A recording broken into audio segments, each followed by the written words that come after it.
So I'm grateful to be here with Brenda and Dorian because they've shown concretely what's happening to workers in the midst of a capitalist crisis that's global, it's international. But you can see here what's happening in terms of the city trying to force SEIU workers to pay 10% into their pension, or health and safety, and the target there are not only the workers but the public who use the transportation system. And this is happening around the world. Just 2 days ago, there was a general strike in Spain over the very same issues that are troubling workers in every capitalist country around the world. They're trying to put the burden of the crisis on the backs of workers and forcing workers to pay for their crisis. And that's got to change. And the general strike in Spain follows on the footsteps of strikes like that in Portugal, in France last year, and so on and so forth. And once again, they're trying to either reduce the workers' pensions, force them to pay for part of their pensions, make them work longer years before they can retire. All these different mechanisms to make the workers pay for the crisis in capitalism. So what I mainly want to talk about is the most important class struggle that's taken place in this country in decades, where workers went all out to try to beat the employers. They, as one of the women longshoremen up in Longview said, there's no option. We've got to win this. It was about a non-union, multinational grain corporation coming in and setting up in a terminal in a small port of Longview, Washington, and said they're not going to use longshoremen. The Longshore Union has done that work for 80 years, but they threw down the gauntlet and said they're not going to hire longshoremen. And so the union, the rank and file, did what they had to do. They went out and they blocked trains. The newspapers reported that they went into the terminal and actually occupied the terminal, a real occupation like labor did in the 30s. It was reported that they even put the security guards back in a closet and kept them sequestered. Somehow the grain got dumped. They did all kinds of things to protect their jobs. And so what I'm going to try to show by talking about the Longview struggle is that when we talk about unions, it's not like a monolithic kind of entity. Within the union, there are conflicts, contradictions. And what sits on top of the unions, not only in this country, because each of the speakers talked about the union leaderships and how, especially in Dorian's case, how anybody that stands up and fights the employer is going to be victimized. In his case, being thrown out of the union. So you have the union bureaucracy that sits on top of the rank and file. In a capitalist crisis, workers are being made to pay for that crisis. And the unions either have to act as, well, the trade union leadership is either going to be class collaborationists and act as disciplinarians to subordinate the interests of the working class, or there's going to be a class struggle leadership that replaces these sellout union leaderships and begins to fight the capitalists. That's what we're faced with. It's going back to the 30s. And I just came from an anarchist book fair over here in Golden Gate Park. And it's interesting because the average age there, I'm guessing, was something around 25, 26 years old, which was the average age of the Central Committee of the Bolshevik Party that made the Russian Revolution.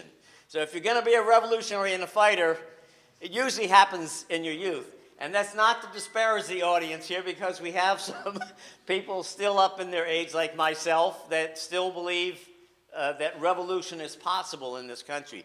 But what these kids in Occupy, a lot of the people at the book fair were in Occupy.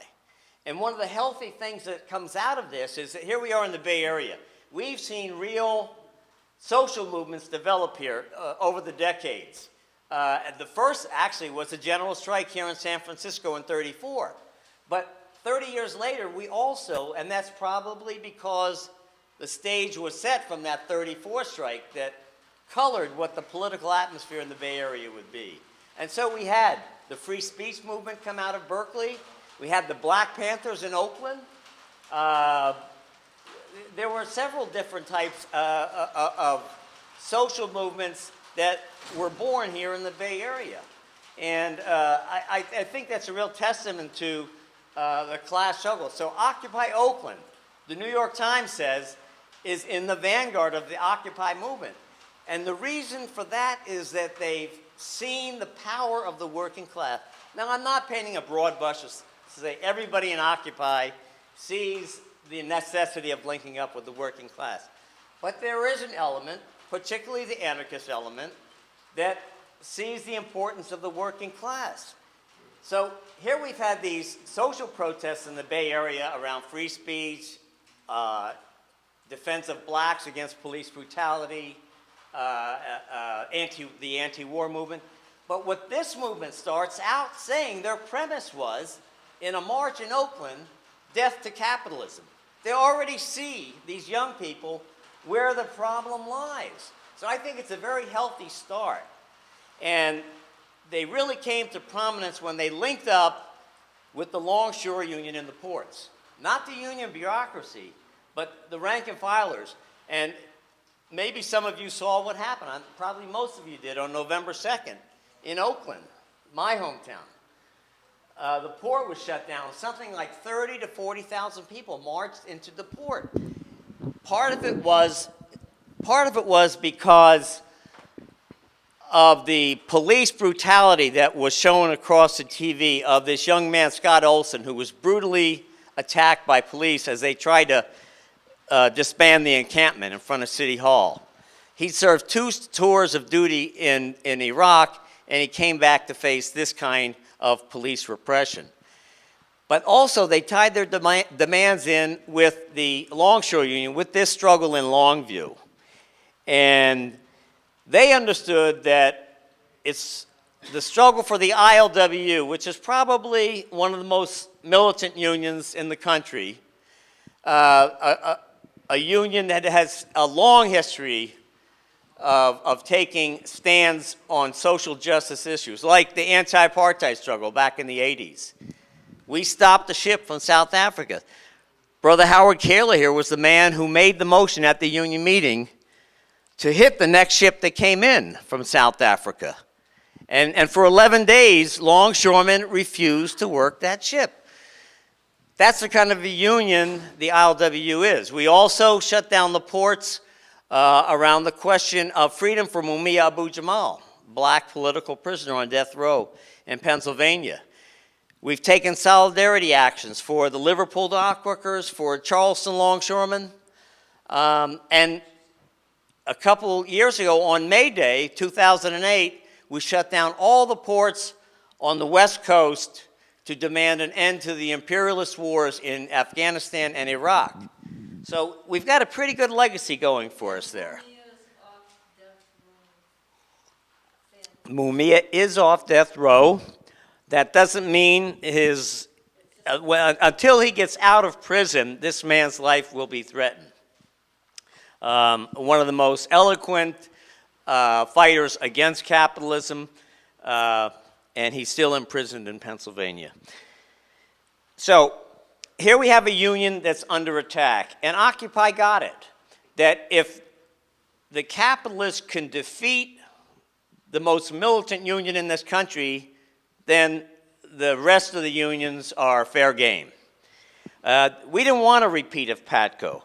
So, and I went up to Longview, by the way, just to give you an example. If you think it's bad around here, here's a small town up there. It's almost like going down south. And the brothers and sisters would have a union meeting. I happened to be there one union meeting night. And the cop cars are going around and around and around, and circling the union hall during the union meeting. brothers and sisters that would walk down the street with a T-shirt or a sweatshirt that said ILWU, or God forbid they had a sweatshirt or a T-shirt that had the clenched fist. I don't know if you can see that. You know, they were arrested. People's homes were broken into. This one sister, Shelly Porter, was at home, and the police came into the house. Of course, this is illegal. There was no search warrant or anything, and they arrested her, bashed her head against her car in the garage in her house, and arrested her in front of her daughter. This is a police state. That's the way class struggle exists in America, the real brutal force. And so these people were making a stand. They faced something like 200 and some arrests. The union was fined over $300,000. The federal judge threw the book at him because he said, they're treating me like a paper tiger. Like they won't listen to what I tell them they can't do this, and they go ahead and they block the trains. What am I going to do?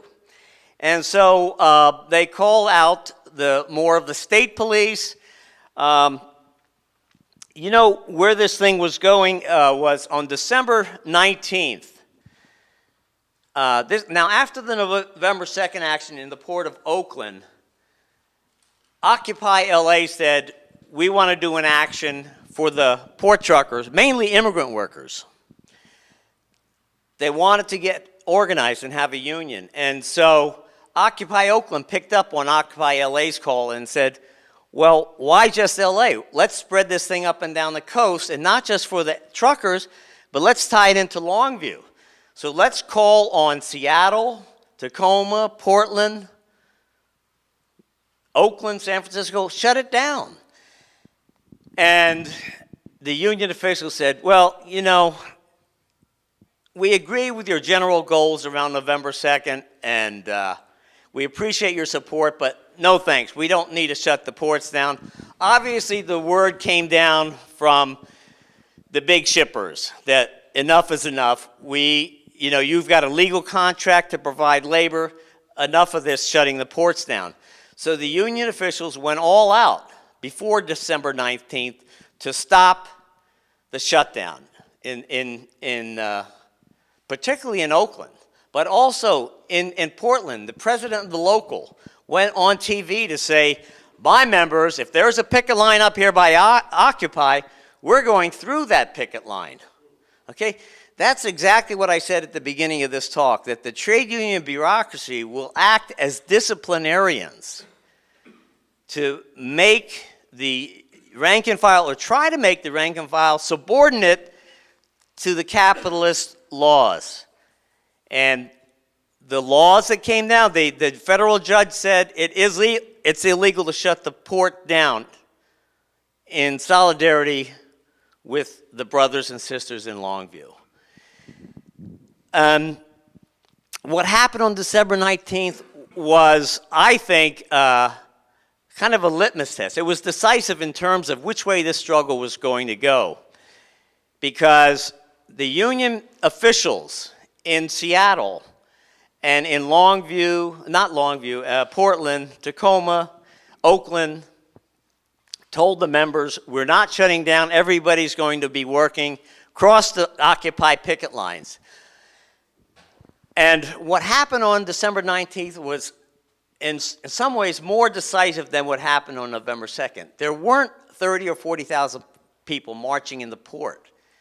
There were maybe 5,000, but they shut the port down in Oakland. But the interesting thing was, everybody expected Oakland, San Francisco to be shut down. But nobody expected it to happen in the Northwest. That's where the grain ports are. And even though the union bureaucrats were red baiting and flag waving and making all kinds of pro-company statements about how we've got a legal contract and we're going through the picket lines, and even though there was no vote, there was no democratic meeting where the membership could actually vote on this, whether we're going to support the picket line or not, they voted with their feet. And they refused to cross the picket line. And that is what scared the hell out of the capitalists. These big grain producers and shippers got worried. When the rank and file doesn't listen to its leadership, we got a problem. That's what they're telling themselves. And so what happened on subsequent to that was there was the ship coming in to Longview. It would have been the first ship to load the grain. The president of the Longview Local, who was a longshore worker. Now, just because he was president doesn't mean he was a bureaucrat. He's a working longshoreman. In the big ports, union officials are paid full salary. They don't work on the docks. In the small ports, the guy working next to you might be the president of the local. That's the way the small ports work, and that's the way they worked in Longview. So the president in Longview said, and he thanked Occupy Oakland for what they did when he came down here. And he said, we've got to stop the first ship that comes in. If we don't stop the first ship that comes in, then it's all over. The floodgates are going to be open, and we will have lost. And so that first ship was decisive. That was the key struggle. The ship was supposed to come in November. But they saw the development and support being mobilized behind Longview. So they held it back. Then it was going to come in December. Still more support coming December 19th. Then it was coming in January. Okay, so Occupy held solidarity rallies in Portland and Seattle to get the rank and file to continue to support the Longview longshoremen, despite what the union officials were trying to do. And in Portland, the president of the local, Dan Kaufman, spoke at the SEIU Hall in Portland. Your brothers and sisters let us use the hall. And Occupy organized the solidarity rally there. And as soon as Brother Kaufman got up to speak, there were other speakers. And they were, everything went fine until Dan Kaufman got the mic. Then the lights went out. The microphone went off. And it had nothing to do with SIU, by the way. It had everything to do with the ILWU bureaucrats trying to sabotage a solidarity rally. And the proof of the pudding is, the next day when the solidarity rally was held at the AFL-CIO Temple in Seattle, the union bureaucrats mobilized the union officers and a few of their hangers-on. Mostly it was union officers. And this is what I want to show you now. If you could show this clip. This is the solidarity rally in Seattle, Washington, for the Longview Longshore brothers and sisters. And you will see how this is the trade union bureaucracy in action. Dorian talked about he's been victimized and they won't defend him. This is what they did at a solidarity rally for workers that were putting out their heart and soul to win a real class struggle. So in McElrath's letter, president of the ILWU's letter, that was dated January 3rd, be read to the audience. And the chairman said, you'll have a chance to read it when all the panel speakers are finished speaking, just like the audience here will have a chance to speak when the panel is finished. So that wasn't good enough for them. And what they really got angry about is when I said, well, our members never had a democratic right to vote on whether to honor the Occupy picket line, but they voted with their feet. They didn't cross the picket lines in Seattle, Portland, Oakland, Longview. And that, they flew into a rage over that.